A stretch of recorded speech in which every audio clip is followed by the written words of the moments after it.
नमस्कार, स्वागत है आप सभी का। आप देख रहे हैं भारत एक्सप्रेस का डिजिटल प्लेटफॉर्म। आपके साथ मैं हूं नितीशा बंसल। राम मंदिर चढ़ावा चोरी मामले की जांच अब हर दिन नए खुलासे कर रही है। शुरुआत सिर्फ कथित चोरी से हुई थी, लेकिन अब मामला शेयर बाजार, जमीन की खरीद, ब्याज पर पैसा चलाने और रिश्तेदारों के खातों के जरिए रकम घुमाने तक पहुंच गई है। पुलिस सूत्रों के मुताबिक आरोप है कि चढ़ावे से निकाली गई रकम को सिर्फ खर्च नहीं किया गया, बल्कि उसे बढ़ाने की कोशिश भी की गई। जांच में सामने आया है कि कथित तौर पर कुछ पैसा शेयर बाजार में निवेश किया गया, जबकि कुछ रकम ब्याज पर चलाकर मुनाफा कमाने की कोशिश हुई। फिलहाल police demat account, bank transaction और निवेश से जुड़े दस्तावेजों की जांच कर रही है। इन दावों की आधिकारिक पुष्टि जांच पूरी होने के बाद ही होगी। जांच का सबसे बड़ा फोकस अब मनी ट्रेल पर है।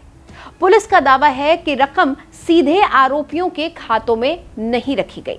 पहले पैसे रिश्तेदारों और करीबी लोगों के बैंक खातों में भेजे गए, फिर अलग अलग समय पर वापस आरोपियों के खातों में ट्रांसफर किए गए। जांच एजेंसियों का मानना है कि ऐसा कथित तौर पर पैसों के असली स्रोत को छिपाने के लिए किया गया।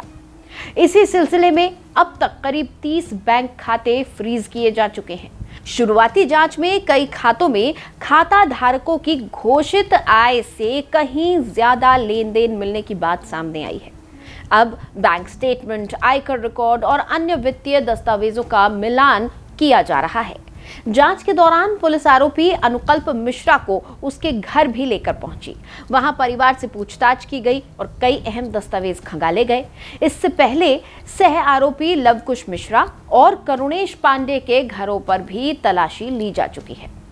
सूत्रों के अनुसार तलाशी के दौरान नकदी, सोने के आभूषण और एक कार बरामद हुई है।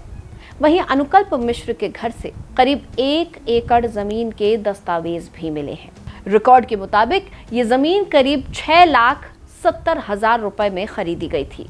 अब जांच एजेंसियां ये पता लगाने में जुटी हैं कि ये जमीन खरीदने के लिए इस्तेमाल हुई रकम का स्रोत क्या था।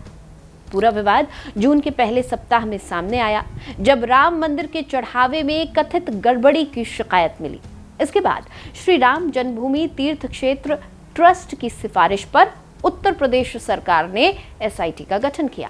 शुरुआती जांच में कथित गबन के संकेत मिलने के बाद एफआईआर दर्ज हुई और चढ़ावा गणना से जुड़े 8 लोगों को गिरफ्तार कर लिया गया। अब जांच सिर्फ पैसों तक सीमित नहीं है। मंदिर में पास जारी करने की व्यवस्था भी जांच के दायरे में आ गई है। आरोप है कि इस सिस्टम का भी कथित तौर पर दुरुपयोग हुआ।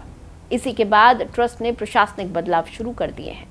नई डिजिटल आईडी के जरिए पास जारी करने की व्यवस्था लागू की जा रही है, जबकि पुरानी कुछ आईडी निष्क्रिय कर दी गई हैं।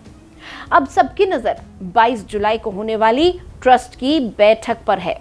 माना जा रहा है कि चढ़ावा प्रबंधन, सुरक्षा व्यवस्था, दर्शन प्रणाली और पारदर्शिता बढ़ाने को लेकर कई बड़े फैसले लिए जा सकते हैं। फिलहाल सबसे बड़ा सवाल ये है कि कथित तौर पर चढ़ावे से निकली कुल रकम थी कितनी, उसका कितना हिस्सा निवेश में लगाया गया और क्या इस पूरे मामले में आरोपियों के अलावा भी कोई बड़ा नेटवर्क शामिल था।